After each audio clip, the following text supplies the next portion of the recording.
यम संन्यासमिति प्राहुर्योगम तम विद्धि पांडव न हि असन्यस्त संकल्पो योगी भवति कश्चन. Hello friends, this is the second shlok of the sixth chapter of Bhagavad Gita, and today we will understand this shlok in detail. So let's first go over its meaning. So the shlok says, Yam sanyasamiti prahur yogam, which means that renunciation, which is called yoga, tam vidhi pandava, which means know that, O Pandava, nahi asanyasta sankalpo, which means not with the resolve to not give up, yogi bhavati kaschana, which means one becomes a yogi. So Shri Krishna over here is emphasizing to Arjun that you should understand what actually sannyas, which is renunciation, is. And then he says that the person who does not really renounce the fruit of his actions, that person cannot be a yogi. So basically the idea over here is with respect to all the stupid things that people do in terms of gaining things. You might have seen that people generally say, oh, I need this, and if I'll get this, then I'll go to a temple and I'll offer this. As an example, somebody can say that, oh, I need to have a son, I'm not really getting a son. So then he says that, okay, he makes a pledge and tells his deity that give me a son and I will go to your temple and I'll offer you something worth 1 lakh rupees or something like that. So this kind of a thing, many times people think that this is renunciation, because the person is sacrificing 1 lakh rupees in order to get something. But this is not really a sacrifice, right? Because this is something wherein you are performing a trade. You are saying that, okay, I will give this to you, my deity, and you should give that back to me. So this is not really a sacrifice, but still people think that this is sacrifice. They are making a sacrifice in the sense that they do something and then they think that, okay, if I'll make this sacrifice, then my deity will be happy and he'll give back to me that.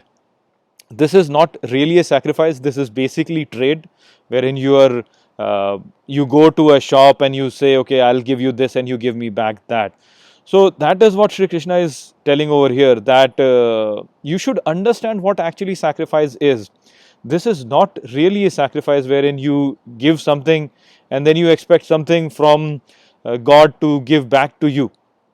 And yet a lot of people do this thing, and this is because we do not really understand what sacrifice is, and we wrongly think that sacrifice is basically either offering something in terms of money, or it is performing some sort of a fast, and that fast will please my God, and then the God will give back something to me.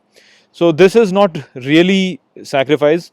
In the last shlok of the 5th chapter, we saw how Shri Krishna said that he is the one who is the Lord of all the creation. And so when we present some paltry thing to him and say that, okay, give this back to us, then it's basically like offering him peanuts for attaining something. And over here also we try to get a good bargain. I mean, for example, the person said that I'm going to give 1 lakh to your temple if you'll give me a son.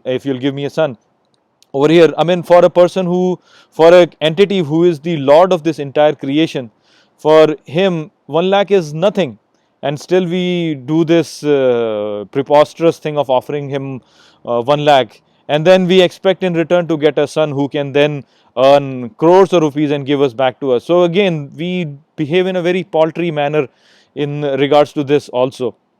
So this is not the right attitude. The right attitude is to give up all the fruits of your actions, perform all your actions to perform all your actions and dedicate all your actions to the deity, and then whatever he offers us back as his grace, we accept that with all the happiness. That is the right attitude.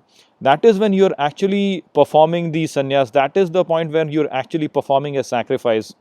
and this is what will actually bring credit to you. So that is what is really yoga, not wherein you give something and then expect something back in return. That is not the right way. The right way is that you dedicate all your actions to the deity, and you give up all the fruits of actions. You do not really expect anything back. You are just doing it for his sake, and then whatever he offers you back as a prasad, you accept that with happiness. So cultivating that sort of an attitude is the one which will actually bring us true happiness.